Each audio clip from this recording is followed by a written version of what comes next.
A teacher? You just babysit kids for pennies. My father said that in front of 40 guests, 3 cousins I hadn't seen in a decade, and my 4-year-old daughter, who was sitting on my husband's lap. My husband didn't flinch. He set down his fork, placed his napkin on the table, and he looked at my father the way you look at someone who just confirmed everything you already knew about them. He didn't say a word.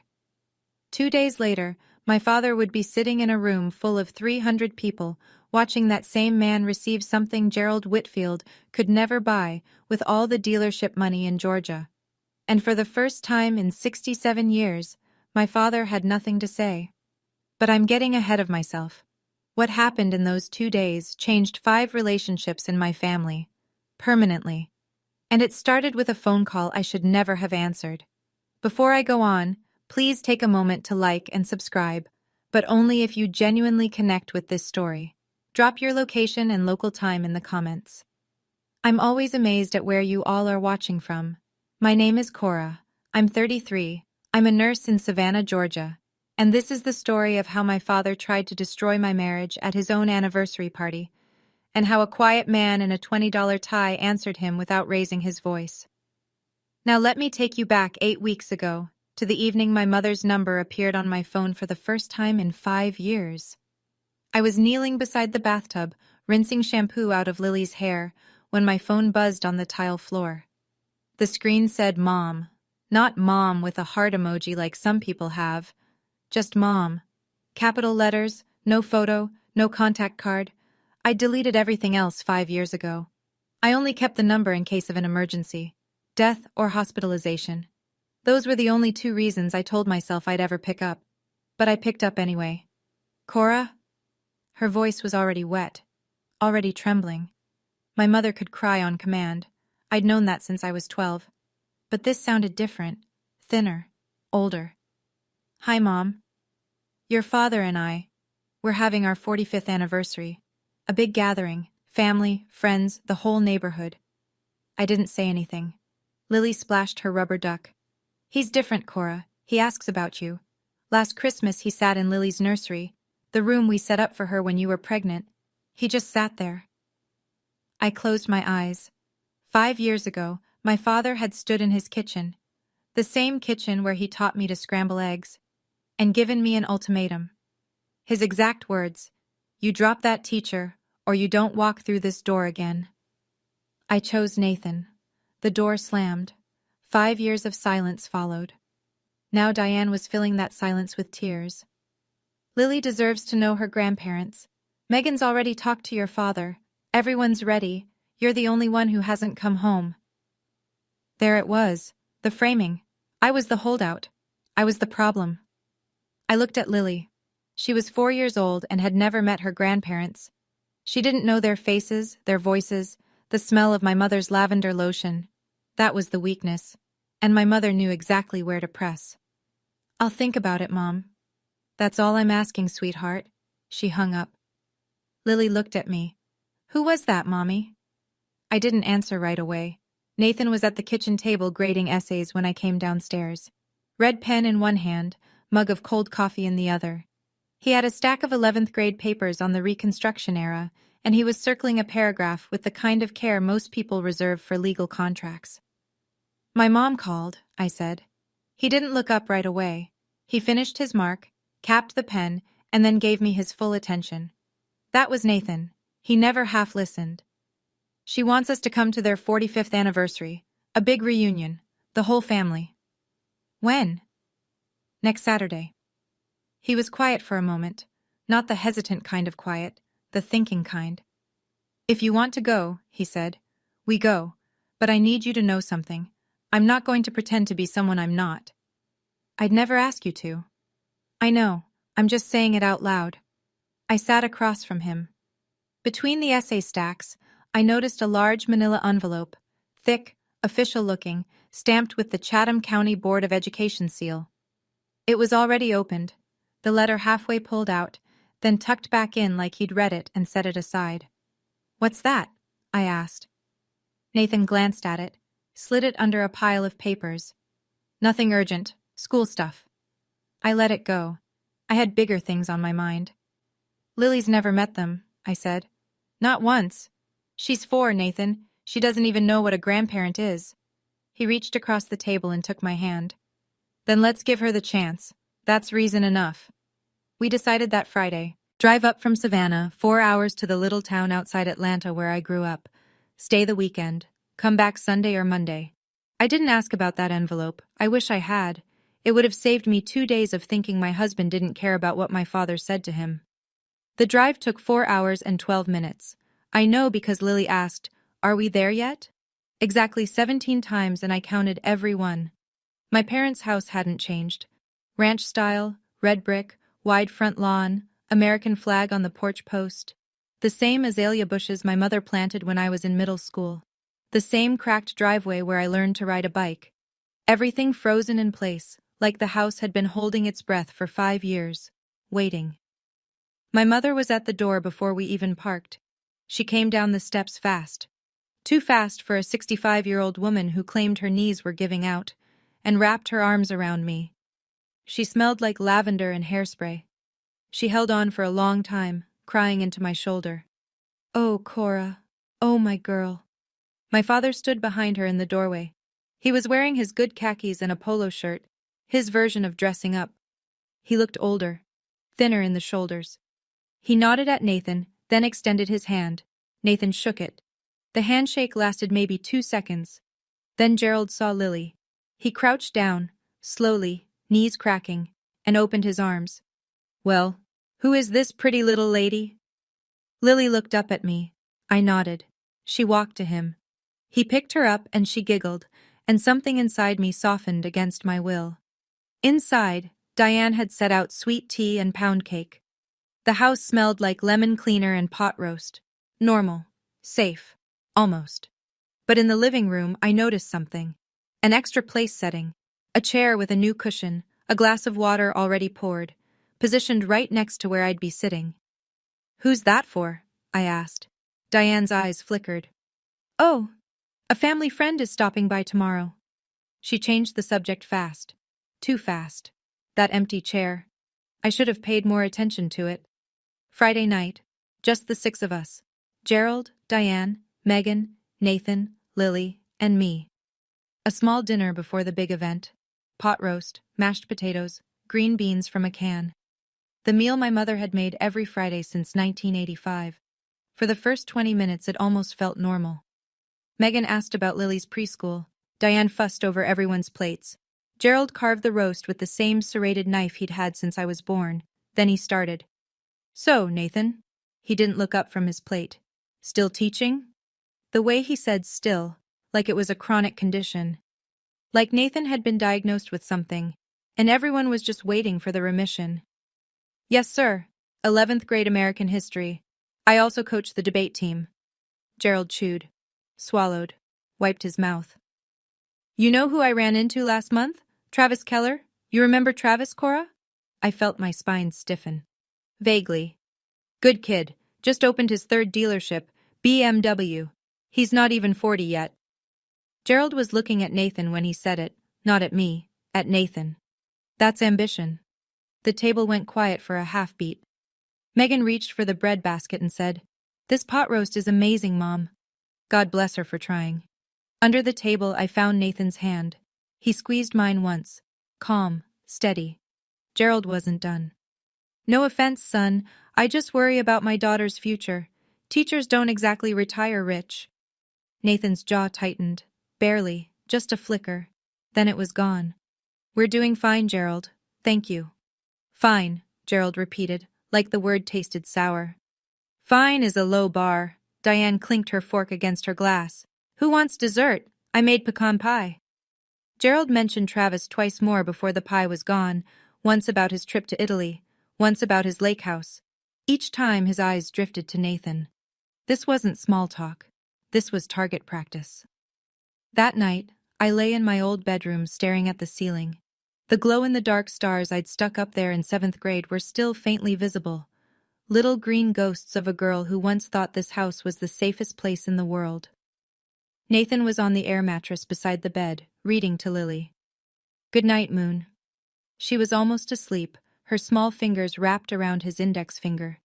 He did the voices, the quiet old lady whispering, "Hush," and Lily's eyes fluttered shut.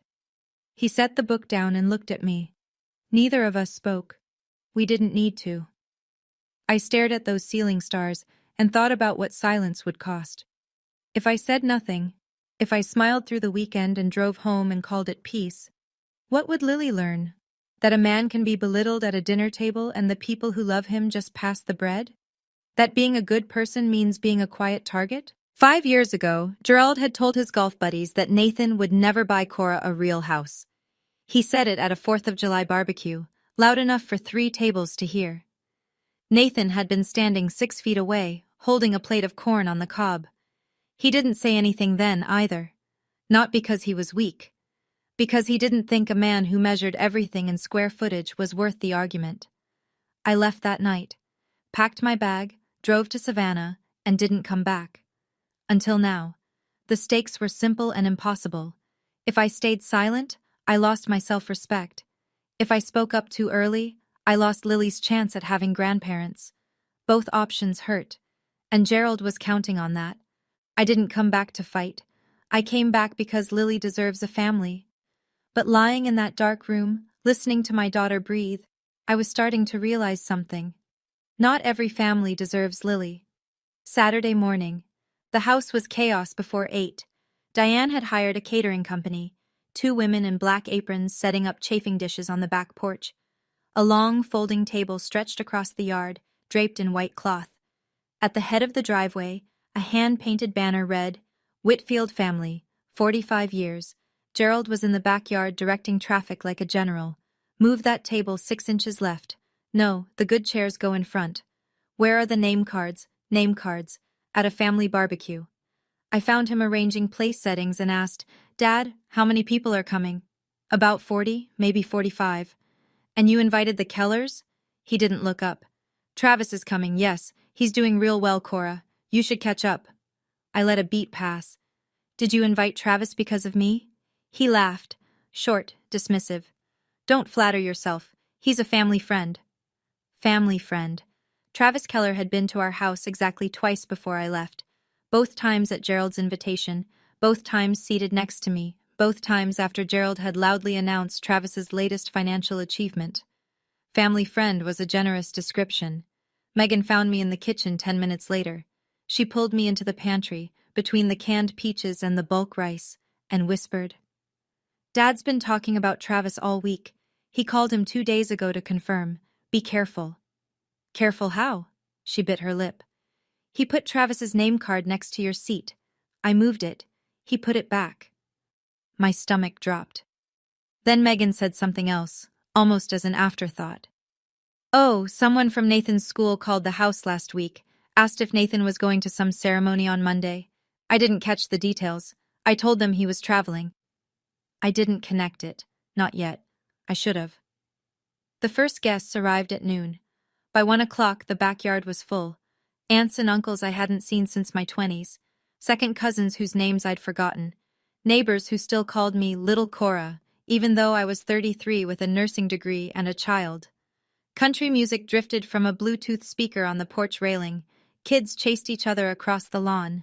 Diane floated between tables, refilling sweet tea and accepting compliments on the hydrangeas. And then a red BMW pulled into the driveway.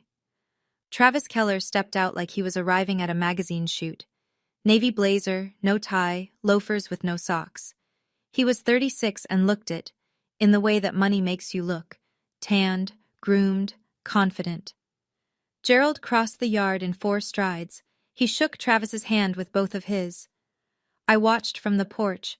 My father hadn't greeted Nathan with half that warmth. "Cora!" Gerald called. "Come say hello." I walked over with Nathan beside me. Lily was on Nathan's hip, picking at a flower she'd pulled from the garden.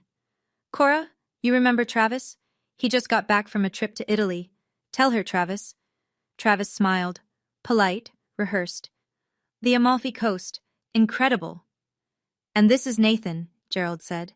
He paused before the word. "Cora's husband." The pause was a scalpel, small and precise. Everyone heard it. Travis extended his hand. Nathan shifted Lily to his other hip and shook it. Good to meet you, Nathan said. Likewise, Gerald clapped Travis on the shoulder. Travis, tell them about the new showroom. Just opened in Buckhead, 12,000 square feet. See? Gerald beamed at the table. That's ambition. Nathan said nothing. He adjusted Lily's sandal strap and kissed the top of her head. My father was performing, and we were all supposed to be his audience. The insult came during the main course. Gerald stood at the head of the table, tapping his glass with a butter knife. 40-something people turned to look. He thanked everyone for coming. He thanked Diane for 45 years. He thanked God, the caterer, the weather. He was good at this, the public performance of a family man. Then he turned to our end of the table. His eyes landed on Nathan like a searchlight. Nathan, why don't you tell everyone what you do? It wasn't a question. It was a setup. I could feel it the way you feel thunder before you hear it. Nathan set his fork down gently. I'm a high school history teacher, in Savannah. Gerald tilted his head. Let the silence cook for a beat. A teacher? He let out a half laugh. Not quite a sneer, not quite a joke. Worse, something in between. You just babysit kids for pennies. The yard went silent. 40 people. The clink of ice in someone's glass. A mockingbird in the oak tree. The Bluetooth speaker between songs. Nathan placed his napkin beside his plate. He looked at my father. Not with anger, not with hurt, with recognition. The look of a man who just had a suspicion confirmed. He said nothing. Lily was on his lap. She looked up at him with her big brown eyes. Daddy, why is Grandpa laughing? My chest cracked open. Right there at the table, something broke that I didn't know could still break. Not because of what Gerald said to Nathan. Nathan could handle Gerald. But Lily heard it. My 4-year-old heard her grandfather call her father worthless, and she didn't understand why the adults were frozen, and she didn't understand the silence, and she asked the only honest question anyone at that table had the courage to ask. That was my limit. 3 seconds of silence. Maybe 4. It felt like 30. Aunt Ruth looked down at her potato salad like it held the secret to time travel. Uncle Jim cleared his throat. Diane reached for her glass and missed it by an inch. I opened my mouth. My voice came out steadier than I expected. Dad, Nathan is the hardest working person I know. You owe him an apology. Gerald didn't blink. I'm just stating facts, Cora. I didn't get where I am by being sensitive. This isn't about being sensitive. This is about basic decency. He waved his hand, the same hand gesture he used to dismiss salespeople at his dealership. Lighten up. It was a joke. Diane stood. Let's not ruin the party. Gerald, come help me with dessert. She was already walking toward the kitchen, her heels clicking on the patio stones, pulling the disaster behind her like a curtain. No one moved. Travis sat 2 chairs away, swirling his wine, studying the label like it was the most fascinating thing he'd ever read. Not one person at that table said a word in Nathan's defense. Not one. Gerald straightened his collar. No offense, Nathan, but in this family, we build things. We don't babysit. Nathan looked at him for one more second. Then he turned to Lily. Hey, sweetheart. His voice was soft, warm, completely unchanged. You want to go see the fireflies in the yard? Lily's face lit up. Yes! He lifted her off his lap, took her hand, and they walked across the lawn together, past the banner that read Whitfield Family. 45 years. Past the catering table, past the 40 guests who watched them go and then turned back to their plates as if nothing had happened. That was the moment I realized this family didn't just fail to protect us. They participated. I wanted to leave that night. I told Nathan while Lily slept between us on the air mattress, her small chest rising and falling like a metronome. My voice was a whisper, but the anger wasn't. We're leaving tomorrow morning. First thing. I'm done. Nathan propped himself on his elbow. In the dark, I could only see the outline of his face. I need to ask you something, he said. Can we stay until Monday? I almost laughed. Monday? Why would you want to spend one more minute in this house? We won't be in this house. We'll be in Savannah. He reached over to his bag on the floor and pulled out the manila envelope, the one from the kitchen table back home, the one stamped with the Chatham County Board of Education seal, the one I saw and didn't ask about. He handed it to me. I opened it in the faint light from the window. A formal letter, embossed letterhead, words I had to read twice to believe. Teacher of the Year? Chatham County. The ceremony is Monday afternoon at the Civic Center. I stared at him. Nathan, when did you find out? 3 weeks ago. 3 weeks. And you didn't tell me? He was quiet. Then, I didn't want you to think I was trying to prove something to your father. That's not what this is about. It was never about him. Then what is it about? My students wrote letters. My principal said they've been planning this for months. I wasn't going to go. But Marcus, you remember Marcus Hall? He called me yesterday and said he's flying in from Atlanta to speak. I held the letter against my chest in the dark. My husband had been carrying this in his bag the entire trip and hadn't said a word. Not when Gerald called him a babysitter, not when 40 people looked away. He didn't need Gerald's approval. He never had. Sunday morning. Megan texted me at 7. Coffee? That place on Main? I left Nathan and Lily asleep and drove to a small diner 2 blocks from the house. Megan was already in a corner booth, hands wrapped around a mug, looking like she hadn't slept. I need to tell you something, she said before I sat down.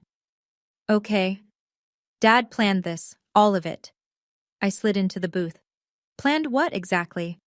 Travis, the seating, the question about Nathan's job. She lowered her voice. 2 weeks before the reunion, Dad called Travis directly. I was in the hallway. He said, and I'm quoting, I want you there, sitting next to Cora, so she can see what she could have had. I let that land. There's more, Megan said. He told people, Mrs. Patterson, the Hendersons, the Lyles, that you and Nathan were having problems, that you were probably getting a divorce soon. He said it like it was fact. That's a lie. We're not having any problems. I know, but he said it 3 weeks ago, before you even agreed to come. She looked at me. Don't you see? He set the stage.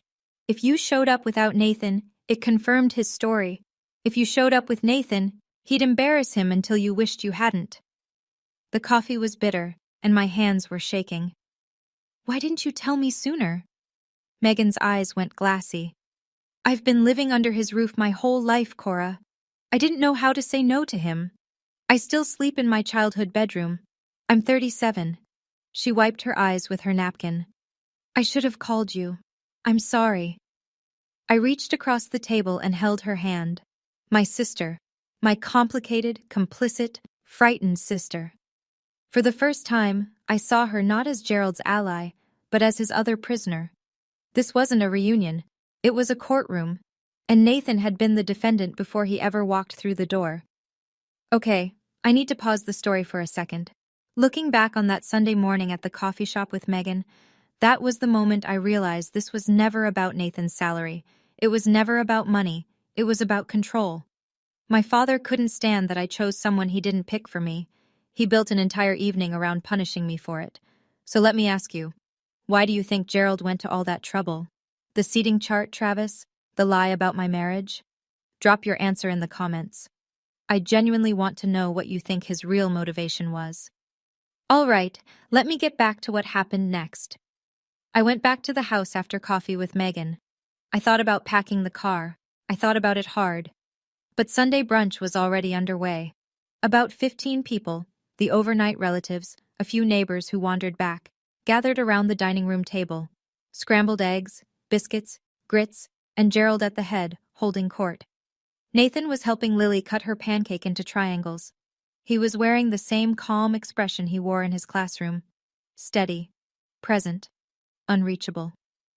Gerald was talking to Uncle Jim, but his voice carried. It was meant to. You know what teachers make in Georgia? 45, 50 grand if they're lucky. My receptionist made more than that, and she only worked 4 days a week. A few people chuckled. The polite kind. The kind that said, I don't want to be involved, but I also don't want to be rude. Gerald turned to Nathan, smiled. The smile of a man twisting a knife and calling it a handshake. No hard feelings, right, Nathan? I just worry about my little girl. Nathan looked up from Lily's pancake. I appreciate your concern, Gerald. 4 words. Gerald's smile faltered. Just a crack. He wanted a fight. Nathan gave him nothing. So Gerald changed targets. He leaned toward Lily. My daughter, 4 years old. syrup on her chin. You know, sweetheart, if your daddy had a better job, you could have a bigger room. Grandpa could buy you the prettiest dollhouse in the whole world. Your daddy's boss doesn't pay him enough for one, does he? I heard the words hit the air like stones dropping into still water. Every ripple moved outward across the table. Megan froze with her fork halfway to her mouth. Diane reached for the jam. Uncle Jim studied his biscuit. And something inside me went very, very quiet. The kind of quiet that comes right before a decision you can't take back. I stood up.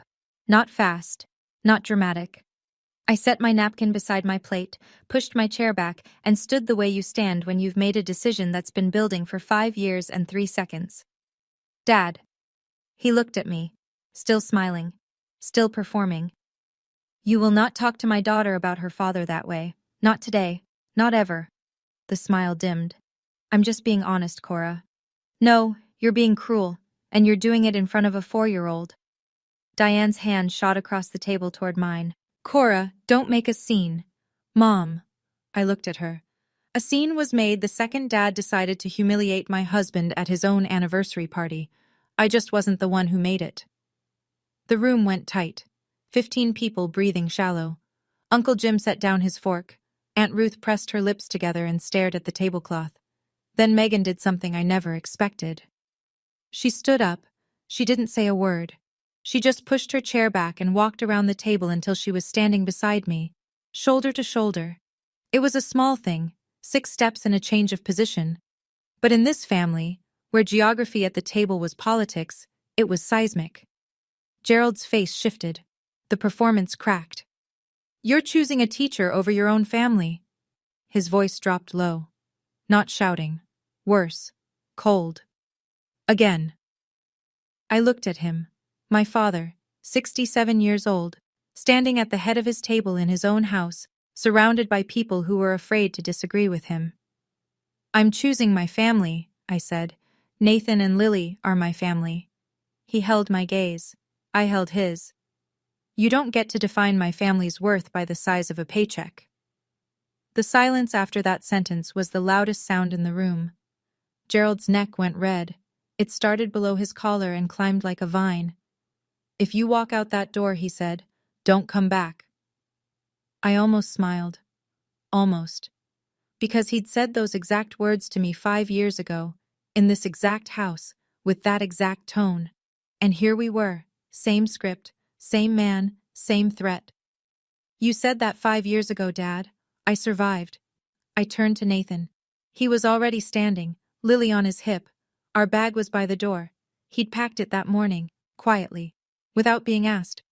Because Nathan always knew before I did when it was time to go. We walked to the front door, 15 people at the table, and not one of them moved. Not to stop us, not to follow, except Diane. She caught my arm in the hallway. Her mascara was running. Please don't go, he'll calm down. He doesn't need to calm down, Mom. I turned to face her. He needs to change, and you need to stop making excuses for him. She opened her mouth, closed it, opened it again. Nothing came out. Nathan buckled Lily into her car seat. I loaded the bag into the trunk. The Georgia sun was brutal and indifferent. Megan came through the front door, walking fast. She leaned into my open car window, eyes red, voice barely above a whisper. I'll call you tonight. I squeezed her hand through the window. Then I put the car in reverse. As we backed out of the driveway, I looked in the rearview mirror. Gerald was standing on the porch, arms crossed, jaw set. Diane was beside him, clutching a dish towel. Neither of them waved. Lily's voice came from the back seat, small, clear. Are we going home, Mommy? Nathan turned around and smiled at her. Not yet, Ladybug. Daddy has something to do tomorrow. I didn't know it yet, but tomorrow would be the day everything shifted. We drove to a motel 20 minutes from my parents' house. I didn't want to make the 4-hour drive to Savannah that night. Not upset, not in the dark with Lily in the back seat. We'd leave first thing Monday morning. Nathan didn't push. He carried Lily inside, tucked her into the stiff motel bed, and sat on the edge while she fell asleep with her stuffed elephant. Are you okay? I asked from the doorway. He looked at me. I'm better than okay. I just didn't want Lily to hear those things. She's 4, she won't remember. She might. We didn't sleep much. We lay in the dark and listened to the ice machine hum outside the door. At some point, I rolled over and said, "I'm proud of you." And Nathan said, "I didn't do anything." And I said, "I know. That's why." Monday morning. We were on the road by 7, 4 hours to Savannah. Lily fell asleep before we hit the interstate. At 11, we pulled into our driveway. Nathan showered, put on his good shirt, the white Oxford he wore to parent-teacher conferences, a navy tie, the $20 tie I bought him at Marshall's 3 Christmases ago. I put on a sundress. Lily wore her yellow flower dress. Nathan called Principal Dawson to confirm. "Nathan, the auditorium is packed," Dawson said through the speakerphone. "Your students have been rehearsing their letters all weekend. Half the county is here." Nathan straightened his tie in the hallway mirror. His hands were steady. My phone buzzed, a text from Megan. "I told Dad there's an event in Savannah this afternoon, related to Nathan. I told him he should come. He's still at the hotel. He said yes." My heart hammered. He doesn't know what it is? No, he thinks it'll prove him right. I set the phone down. My hands were shaking, but not from fear. The Chatham County Civic Center was built in the 70s and still smelled like old carpet and ambition, but today it was transformed. A banner across the stage read, "Chatham County, Teacher of the Year, 2026. Rows of folding chairs filled the auditorium. More than 300 people, teachers in their professional best, parents with programs in their laps, students fidgeting, whispering, holding handmade signs. Nathan walked in through the side entrance. Principal Dawson met him with a handshake and a lapel pin. I took Lily to the 3rd row. Good seats, close enough to see his face. The ceremony opened with the Pledge of Allegiance. Then Superintendent Martha Collins stepped to the podium. She was a tall woman with reading glasses on a chain and the kind of voice that made you sit up straighter. "Every year," she began, "we recognize one educator who represents the best of what this profession can be. Not the flashiest, not the loudest, but the one whose impact is measured in lives changed." I scanned the auditorium. 3 rows behind me, on the left side, I saw them. Gerald, Diane, sitting in folding chairs like everyone else. Gerald was wearing his polo shirt from the reunion. He hadn't brought other clothes. Diane had her purse on her lap, clutched tight. They looked out of place, uncomfortable, like people who had walked into a room expecting one thing and sensing something else entirely. "This year's recipient," Superintendent Collins continued, "has given 12 years to public education. He has coached debate teams to state championships. He has volunteered hundreds of hours mentoring at-risk youth in our community. And in the words of one former student," she paused, adjusted her glasses, "he is the only reason I'm alive today." She turned toward the wings of the stage. "Please welcome Mr. Nathan Brennan." The auditorium erupted. 300 people stood. Lily bounced on my lap and yelled, "That's my daddy!" And 3 rows back, Gerald Whitfield did not move. Nathan took the stage the way he entered every classroom, without fanfare. He adjusted the microphone. He looked out at the crowd. He found me in the 3rd row and gave me the smallest nod. But before he could speak, Superintendent Collins announced the student tributes. The first voice belonged to Dr. Marcus Hall, 28 years old, white coat ceremony behind him, residency ahead of him. He walked to the podium with a folded piece of paper and hands that shook. "When I was 16, Marcus said, "I was sleeping in my car." The auditorium went still. "My mom was gone. No family, no address. I showed up to school every day because it was warm and because Mr. Brennan never asked me why my clothes smelled like motor oil." He unfolded the paper. His voice cracked. "He found out I was homeless. He didn't report me to some office. He drove me to school every morning for a year. He paid for my AP exam fees out of his own pocket. He co-signed my college application fee waiver, and when I got into Emory, when I stood there in my white coat last year, he was the only adult in the front row."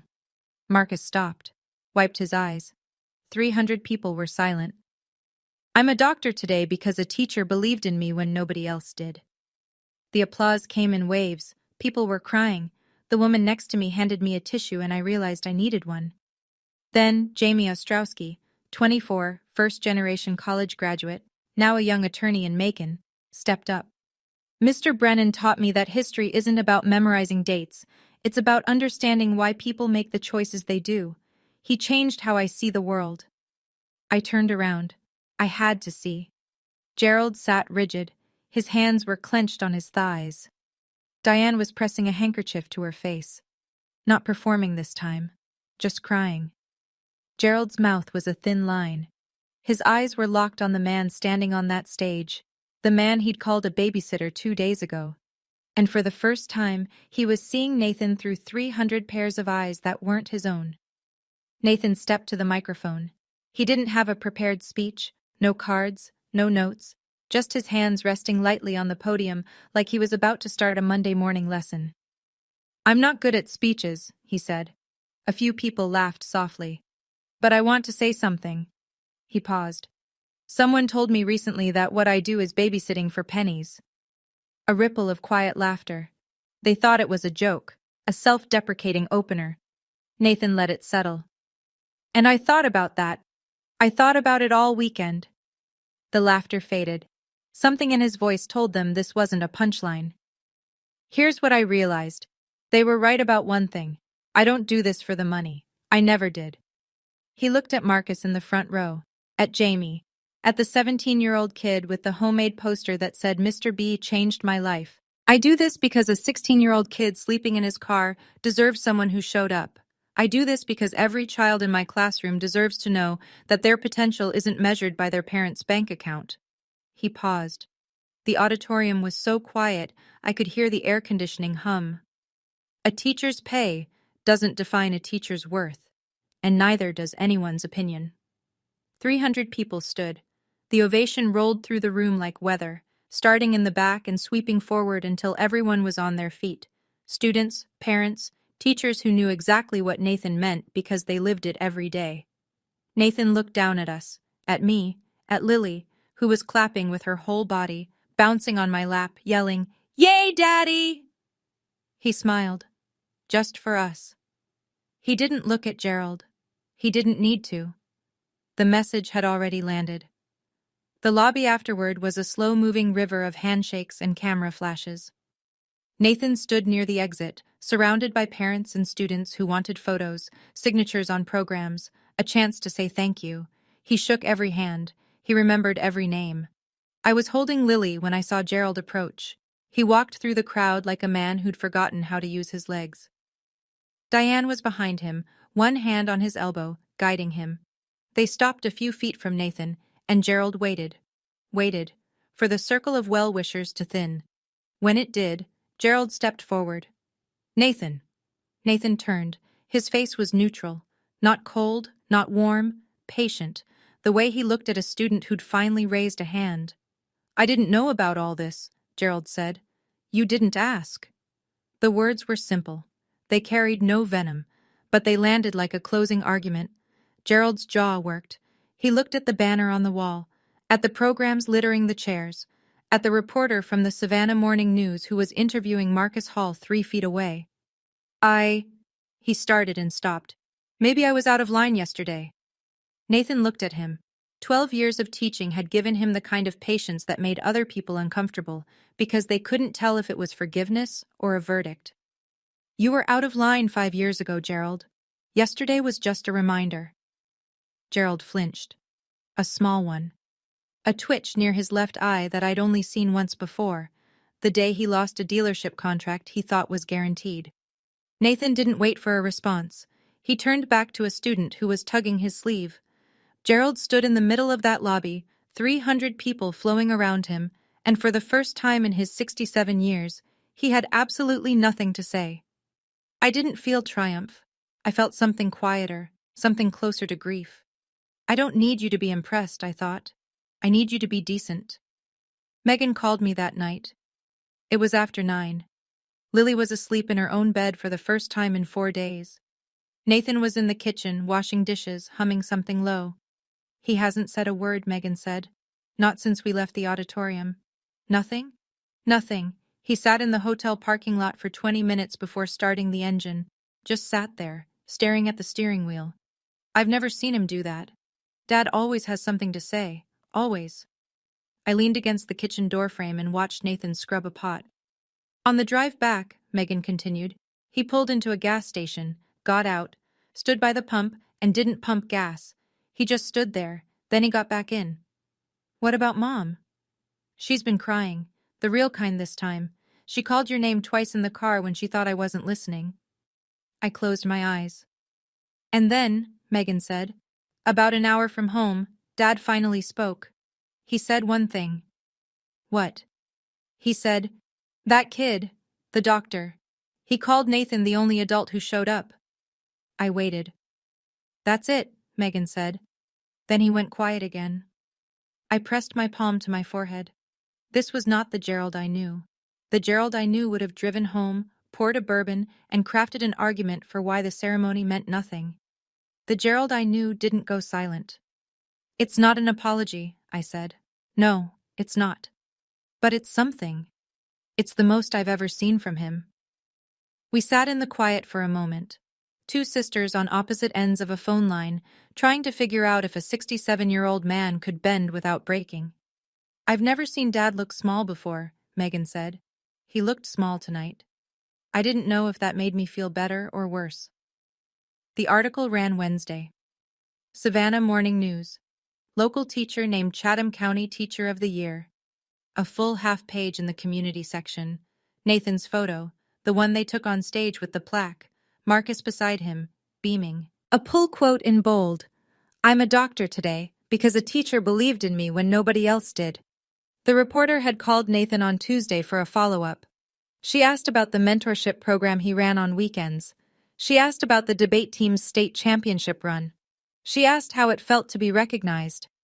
Nathan said, the recognition belongs to my students. I just open the door. They walk through it.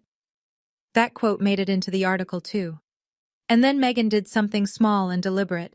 She shared the article on Facebook, tagged nothing, wrote nothing, just the link, posted it, and walked away. Within 2 days, every person in my parents' social circle had seen it. The Hendersons, the Lyles, the women from Diane's garden club, the men Gerald played cards with at the VFW, and Mrs. Patterson. She called Diane on Thursday morning. Megan told me about it later. I saw the article, Mrs. Patterson said. Nathan seems like a wonderful man. I have to say, Diane, Gerald told me they were having problems, told me Cora was getting a divorce. Dead silence on the line. That doesn't look like a woman getting a divorce. That looks like a woman standing behind her husband at a ceremony in front of 300 people. Diane didn't know what to say. She stammered something about miscommunication. Mrs. Patterson wasn't buying it. Gerald's careful story, the one he'd been whispering for weeks, collapsed overnight. He didn't need anyone to expose him. The truth did it on its own, printed in black and white on page B4 of the local paper. The babysitter made the front page. The car dealer made excuses. He called on a Saturday. 1 week after the reunion. 7 days of silence, which for Gerald Whitfield was a geological event. Cora. His voice was different. Not smaller, not apologetic, just uncertain. I'd never heard my father uncertain. It sounded like a language he'd just started learning. Hi, Dad. A pause. I could hear the clock in his study. The grandfather clock my mother had inherited from her aunt. It ticked loud enough to fill the gaps in any conversation, which was probably why Gerald liked making calls from that room. I'm not going to say I was wrong about everything. He cleared his throat. But I was wrong about that, about what I said at dinner. Which time, Dad? Saturday or Sunday? Or 5 years ago? He was quiet long enough for the clock to tick 9 times. I counted. All of them.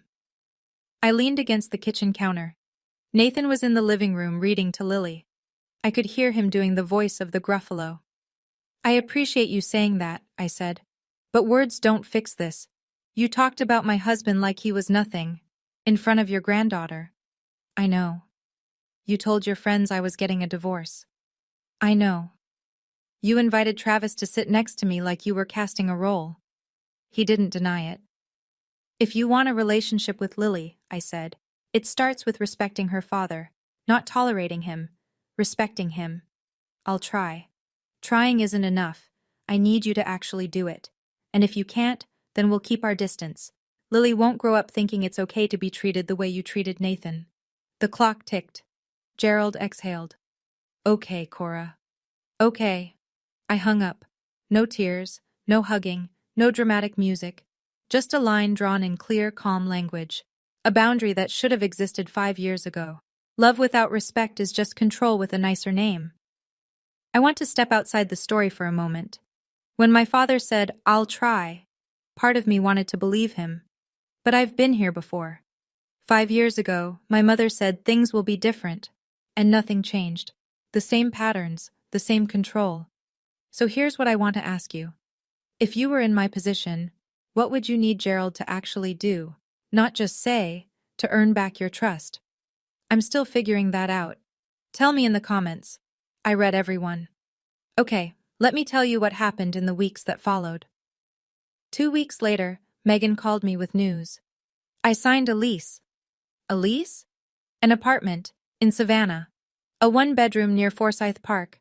I move in Saturday. I sat down on the porch steps. My sister, who had lived under Gerald Whitfield's roof for 37 years, who had slept in her childhood bedroom through college and graduate school and 2 failed relationships, who had asked our father's permission to buy a car at age 34, had signed a lease on her own apartment. Meg. Watching you stand up to Dad. She paused. It made me realize I've been waiting for permission my whole life. From him, from Mom, from everyone, and nobody was ever going to give it to me. She moved that Saturday. Nathan and I helped carry boxes. Lily helped by sitting in an empty moving box and pretending it was a spaceship. Megan hung a print on her living room wall that night. It said, "Not my circus, not my monkeys." I laughed until I cried. As for Gerald and Diane, we set rules. Simple, non-negotiable. Every visit required both Nathan and me to agree. No surprises. Nathan's name would be spoken with respect. At the table, on the phone, in conversations with friends.